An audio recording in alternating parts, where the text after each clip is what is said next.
Thank you very much, Madam President, for acknowledging me. And let me say good day again to fellow senators as I rise to contribute to this appropriation bill. Madam President, as I ponder on the term a new St. Lucia or the new St. Lucia, Madam President, I listen to the many contributions that have been made in this honorable House, both at the lower and the Senate, the lower House and the Senate, the two chambers.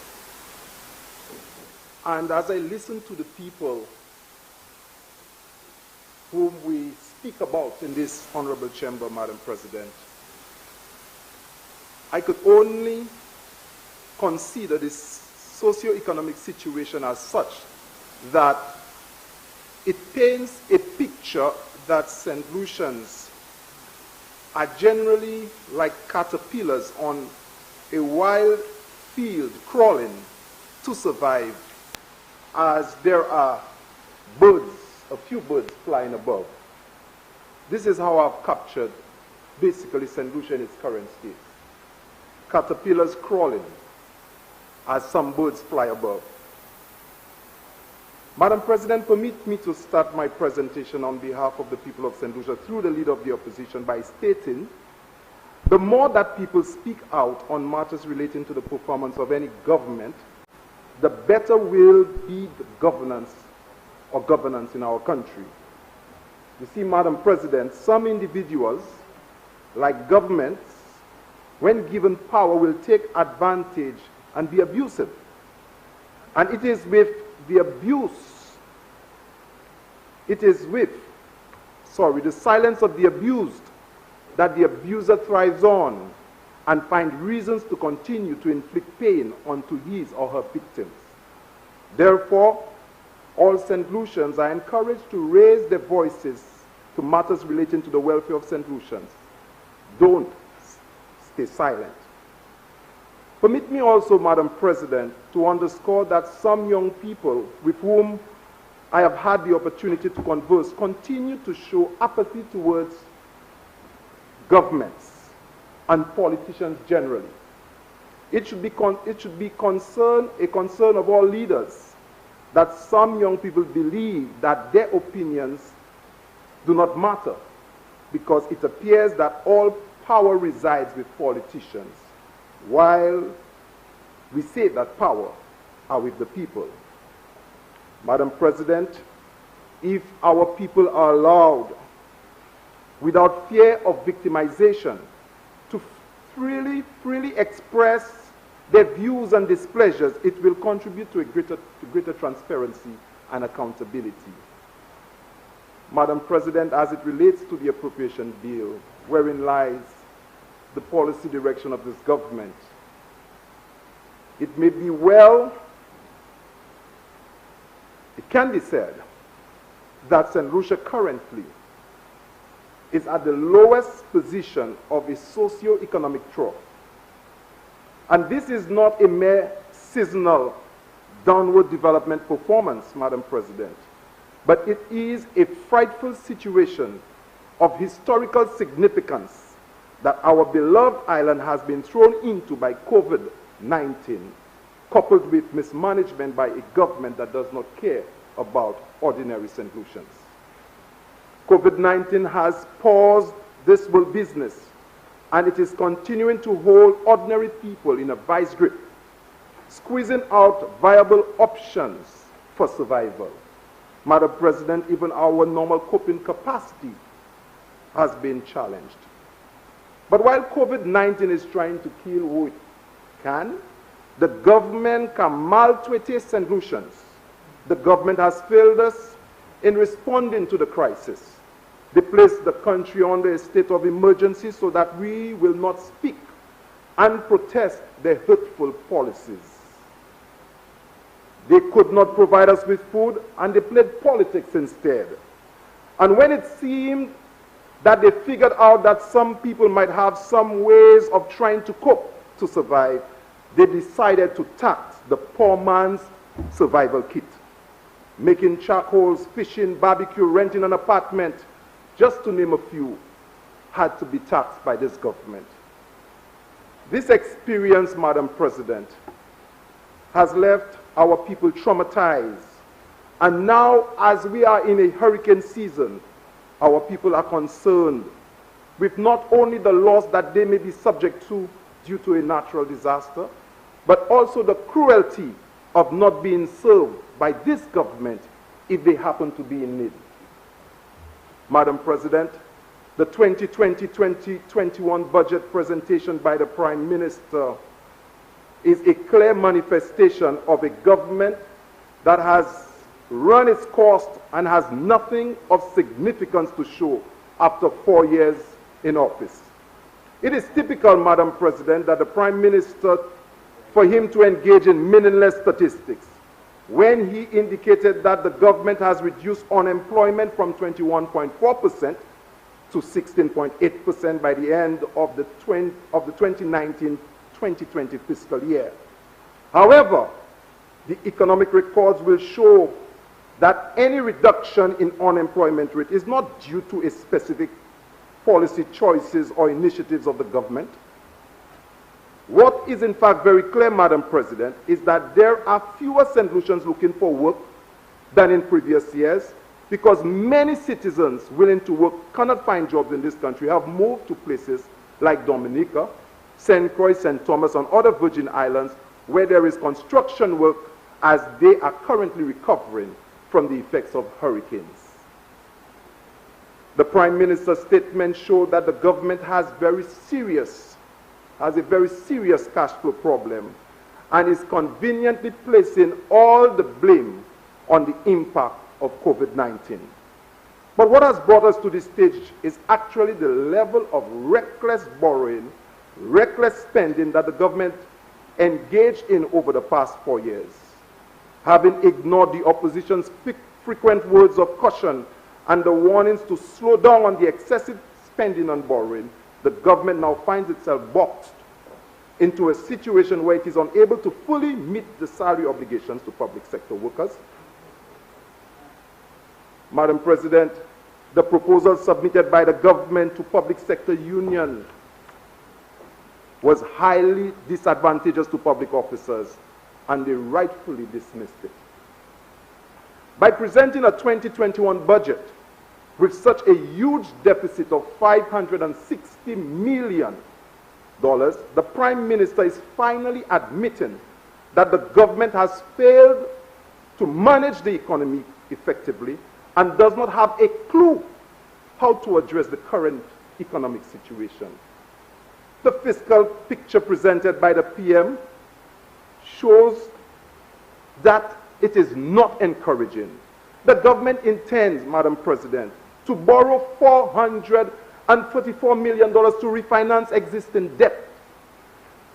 Madam President, the government requires $306 million for debt servicing, and the government needs an extra $246 million to finance the budget deficit. Madam President, this is very simple. Without tourists to pay for parasailing, scuba diving, deep sea fishing, taxi, groceries, no tourism, no cash.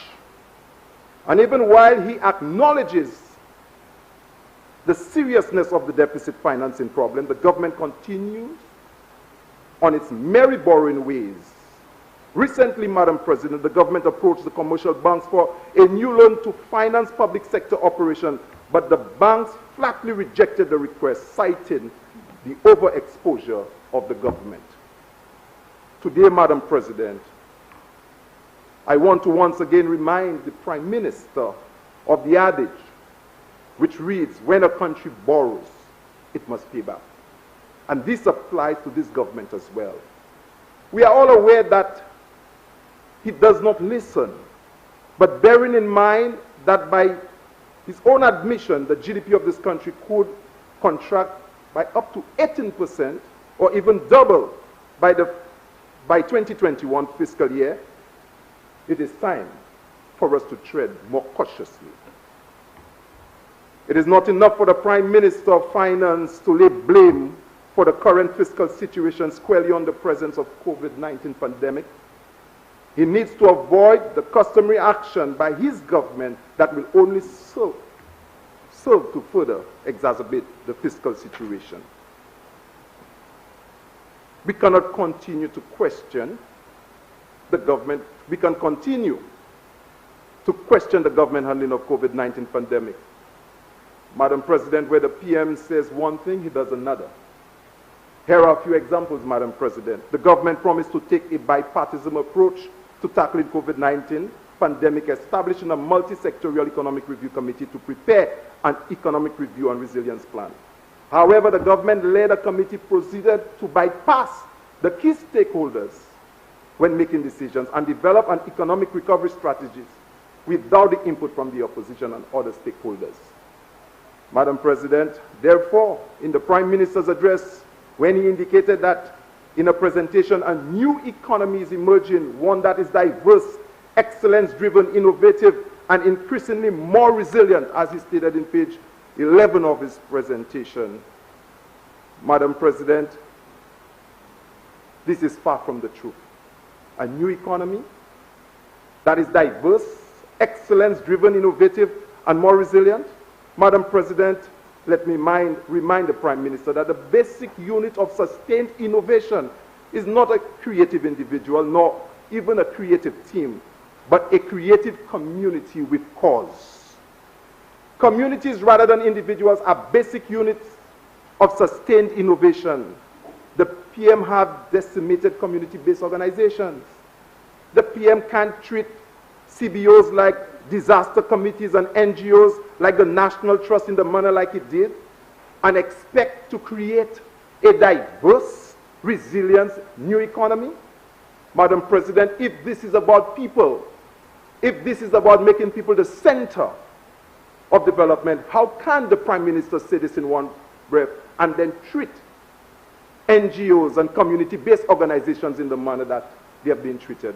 Madam President, when disaster committees provided lists of names for persons to be fed in the various communities, they were bypassed and politicians went on their way and gave to who they wanted.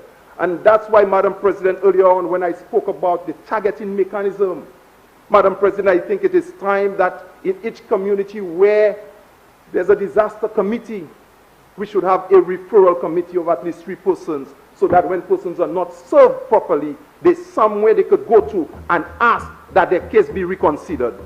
We cannot decide that we're going to embark on targeting who needs. And then when persons feel that they are not served, we say that they do not need. Madam President, in a time, Madam President, when you are unemployed, you may have a concrete house, but you are poor. There's a time now, Madam President, you could have your car parked back in your garage, but you are poor because you are unemployed, you cannot pay your debts. You cannot rely on the mere characteristics that we used before to identify poor people as we can today, Madam President. And therefore, the government cannot approach, or the Prime Minister cannot present as if he was developing a new economy with people, but he is ignoring people completely. Madam President, some of the targeted measures proposed to stimulate the economy do not appear to be administratively feasible. For instance, where the government agrees to a waiver of commercial property tax to landlords who extend moratorium of 20% of monthly rent for 3 consecutive months, the measure assumes that the financial situation of the landlord makes it possible for them to grant such a moratorium. Likewise, Madam President, the assumption that the financial situation of the tenants will make it possible for them to continue paying rent during 3 months is not practical, as by then most of them would have been unemployed. Madam President, in a public statement made by the CSA President recently, the government has adopted the divide and rule tactic by offering duty-free concession on vehicles to frontline essential service workers after refusing to grant the request to designated traveling public officers. Also, Madam President, the offer of duty-free concession on vehicles for taxi drivers and minibus owners during this difficult economic time is hollow as it is unlikely that any one of them can take up the offer. This facility was already in place when the government assumed office but was removed. Its reinstatement appears to be a gesture intended to help dealerships rather than taxi drivers and minibus owners. Madam President, in the 2017-2018 budget presentation, the Prime Minister highlighted several private sector investment projects which he claimed would have commenced during that fiscal year. 3 years later, none of them have materialized, but have once again resurfaced in yet another bogus budget presentation. The people know better now. They can see through the bluff and will not be fooled this time. Another disturbing pattern of governance adopted by this government has to do with the approach to the formulation of public policy. A very good example, Madam President, is the lack of stakeholders' consultation and the absence of deliberate effort to encourage people's participation in matters that have direct impact on their livelihoods. Madam President, some of the attempts by the government to introduce requirement for license on the public health and hazardous trade regulation number 80 of 2020 for charcoal making, fish cleaning, and leisure fishing, Madam President, as I said previously, shows how wicked or how unfair this government could be. Madam President, the move was not only for the affront of the average St. Lucian trying to eke an honest living amidst the challenge of COVID-19 pandemic, but it reflects the desperation of the government, bereft of ideas and looking to squeeze blood out of stone, taxing the poor man's survival kit. Madam President, as I speak to the area of crisis management, Madam President, this has taught St. Lucian that the government is unable to make the transition from campaigning to governing. COVID-19 has paused the world business, Madam President, and have kept ordinary people in a vice grip, squeezing, Madam President, their chances of survival. And when government is given an opportunity to respond in a time of crisis, what do you find? People still clamoring. The imposition of a state of emergency that if you are not fed and you are hungry, you cannot or you should not state it. A state of emergency is intended for those who are hungry to remain quiet. A state of emergency is for those who are crying to remain silent. A state of emergency is for if you're unemployed and you need some money, you remain quiet. You cannot protest. You cannot say what is hurting you. Madam President, one of the most wicked things that abusers do, and you see it when sometimes some men abuse their families. It is wicked enough to abuse, but to tell them remain quiet and they should not even shout or make noise so that someone could help. It is intense wickedness. A state of emergency reflects the horror of this government telling people, in spite of your difficulties, you shall not speak.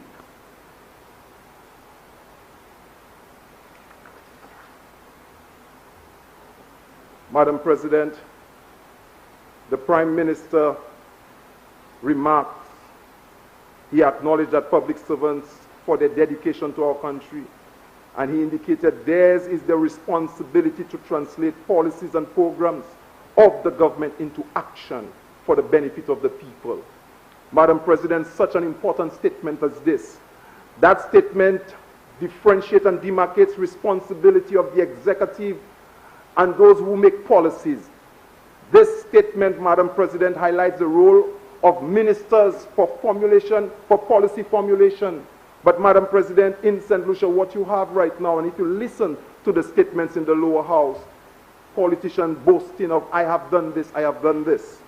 Madam President, just one example, it was the member for Castries Southeast who said that he built 80 houses. 80 houses. Oh, yes, I could be afraid. What I'm afraid of, I agree with you, I'm afraid. I am afraid, Madam President, because I know that the SSDF is responsible for building houses. And when I looked at the data for 2016, 2017, 22 houses were built by SSDF around the island. 2017, 2018, 15 houses were built. 2018, 2019, 18 houses were built. 2019, 2020, they have not built one house. When the minister indicated that he has built 80 houses, I asked, who did it? Other means, that's right. By other means, Madam President, there comes a time when we need to evaluate by what means people are being served. Because when a parliamentarian stands in the parliament and speaks, he is accounting to the people on behalf of what the people have allocated in the budget. Other means is interesting, and I'm happy that statement is made, Madam President, and therefore I believe a government with the Integrity Commission must have teeth to pursue such reckless statements. 80 houses was not built by the SSDF. 80 houses was not built by the housing department. If you're in charge of housing, say it.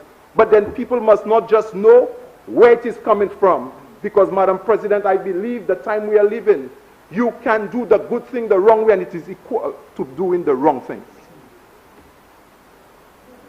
Madam President, the Prime Minister indicated in his budget address that the budget must recognize and relate to the conditions in the country at a particular point in time. This was page 3 in the overview.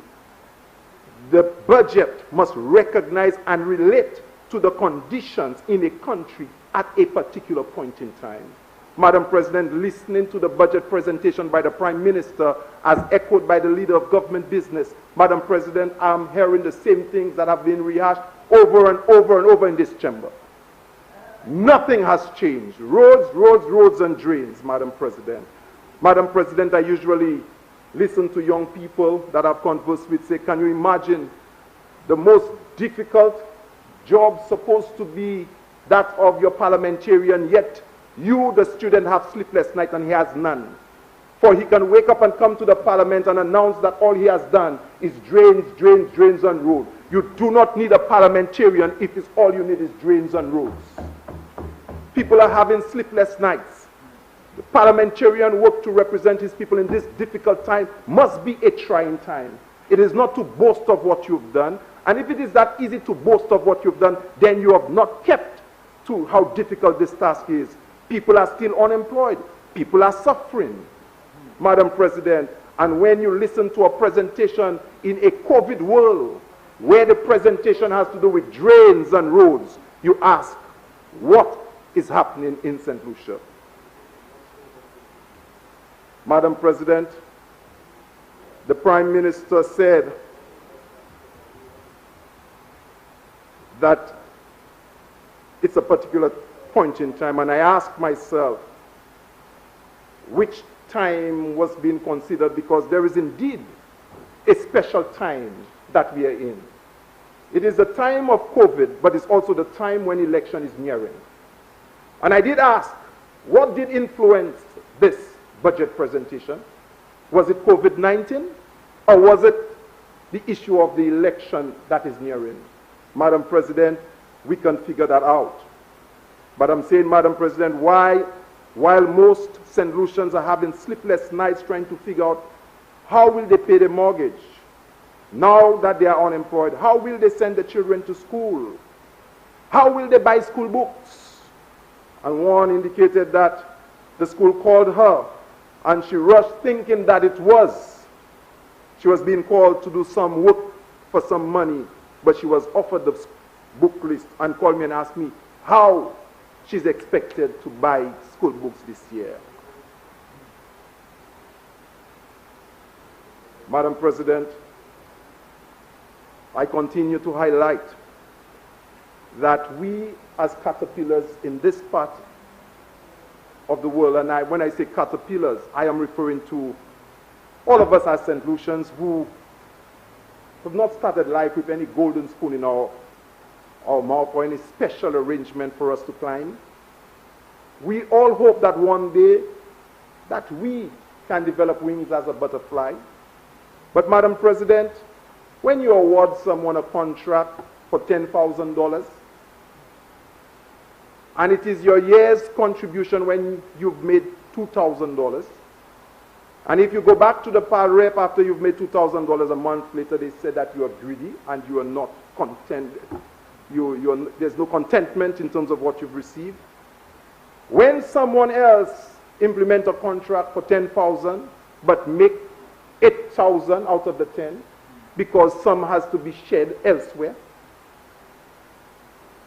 Madam President, you asked the question. You asked the question. Are we crawling? Madam President, are we crawling? Madam President, I would say to you, Madam President, that it is important for us to recognize the things that beset us as St. Lucians and how do we make amends to do better. Madam President, the government believes that more Kentucky Fried Chicken outlets, more S&S, and better roads will grow the economy. But Madam President, even as I listen that we've taken Kentucky now to cul-de-sac, a place where we once had green bananas and the banana trees, where ordinary St. Lucians work hard. It's a private development, yes, facilitated by government. But I'm saying, Madam President, whereas today that is the reality, I ask myself, and when the parliamentarian can boast that there are jobs being created, I ask myself, what is being considered for those persons, the butchers, in the same community? There's somebody who is selling chicken right next door to where the establishment is being placed, earning a living. In fact, there are two persons currently. Don't we see that when that establishment comes, it will run them out? Couldn't we have, in our land use plan, ensure that some lands in the valley can remain for ordinary St. Lucians to ply a trade, to do roast meat, because we already have 4 Kentuckys or 6 Kentuckys in St. Lucia? What's wrong in having the butchers own that spot doing roast meat? So we have roast fish in Grosley, Kentucky, in Castries, and in the valley you get some roast meat. What's wrong in having the so-called diversification and the resilience of such an economy? Why it has to be Kentucky again? Why it must be S&S again? I know, yes, it is like your enterprise, free enterprise. Then they grow. We may never have wings to fly high. We may never have wings like Otto Labs. We may never have the wings of Joachim. We may never have the wings of Sanders, Fresh Start, and the like. We may not have your wings, my brother. But we know, as a caterpillar crawling, we need a chance to become a butterfly so that we can roam at the low levels of economic survival. But Madam President, for the government to allow ordinary St. Lucians to get a chance to fly too, we must eat first. Caterpillars must eat. They must feed us by allowing us the freedom to say when we are hungry and when we need food to eat. They must feed us by respecting the football clubs, the disaster committee, the National Trust, the NCPD. In fact, our community-based organization and our national organizations must be respected. Madam President, we must eat, because in COVID-19, school books parents should not be expected to purchase school books when there's such high levels of unemployment. But the government can find an arrangement where school books can be placed at the schools, or some form of photocopying the lectures to allow persons a breathing space. Madam President, we can eat if they consider that the majority of persons, the single mothers who send their children to preschool, are unable to pay for preschool at this time, and therefore consider making preschool free for the period that we are in. Madam President, nous pas qu'à jamais un gros gibier, mais si nous pouvons être en Chine tout le temps, c'est gibier qui a volé à manger nous. Mais en Chine, ça tourne en papillon. En Chine, ça tourne en papillon. And what I'm asking is to facilitate that we become better. Madam President, there are a number of issues presented in the Prime Minister's presentation that speaks to the time that we are in. Madam President, from taking office, the Prime Minister embarked on an approach that was not St. Lucian and was not consistent with none of the former Prime Ministers. Madam President, the idea that everything that he saw was not good and had to be demolished was his mantra. And he started, Madam President. We removed jazz, we demolish it. We demolished jazz. Oh, but how much jazz would be a welcome today? Because when jazz was there, we had persons coming from all abroad. Métier jazz qui mette soleil. He mette soleil. Carnival and bacchanal for a whole year. 3 months. And after all of the bacchanal, after all of the fetting, when COVID took us and our people were left without food, we should not have been surprised. We should not have been surprised. But the same person who encouraged the festive season for St. Lucians. And you know why, Madam President?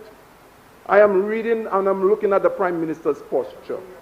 I would tell you, Madam President, it is believed that when we as St. Lucians fete, like you can do what you want at our homes. When St. Lucians having fete, then you can, in the night, pass any laws you want. When St. Lucians are given fete 3 times every 3 months, then you don't need to put jobs, and then you could govern how you want. So the idea was to bring solace so that the people were always in a trance, so that the government could have passed a lot of its ugly policies. But then COVID exposed us. And then the people now are crying. And what do? You embark on roads. Clearly, where roads would take us? Where would roads take us? Stimulate the economy with roads, asphalt, concrete? My goodness. Anybody who believes investment in asphalt, concrete, and mechanical trucks would stimulate the economy, you're making us a serious mistake. I would suggest that you read any text on building economics and translate what happens in larger economies to St. Lucia. You would not find the response that construction in the way that you're implementing it will stimulate the economy, especially in a COVID-19. Now, having, Madam President, a discussion with a number of persons in my community, my family community, Madam President, I recognize when I ask the question, even while construction is going on right there in the community, how many persons are unemployed? Madam President, 75% of the hands went up. And also it is where that I got the attention from them. This indicated that they do not know how they can purchase school books this term, because they've always lived hand to mouth. Madam President, when the children went to do their common entrance exam, Madam President, I felt for them. Because, Madam President, a caring government, I did not hear any statement, but Madam President, a caring government, the exam, common entrance exam, is already a very trying time for those young ones. COVID-19 is also a scary time for a lot of the young ones as well, not understanding what's happening. But we pushed them into common entrance exam. And I asked the question, could they have been assessed to go to school using another means? Could we have, for this year, postponed common entrance, or consider doing away with it? I asked myself, but it is a caring government would consider that. A caring government would see about its people. A caring government will provide an opportunity for people who are crawling to develop wings so that they can fly. But in St. Lucia, it is a few who will be able to fly. But Madam President, I'm not surprised, because I think it's in a letter published in 1867, issue of the Field, Alfred R. Wallace noted, caterpillar consumption is a commonplace among birds. This is a greedy pattern and is understandable, as caterpillars are very nutritious and many lack effective defenses. Caterpillars make approximately 60% of the diet of the yellow warbler. Thank you very much, Madam President.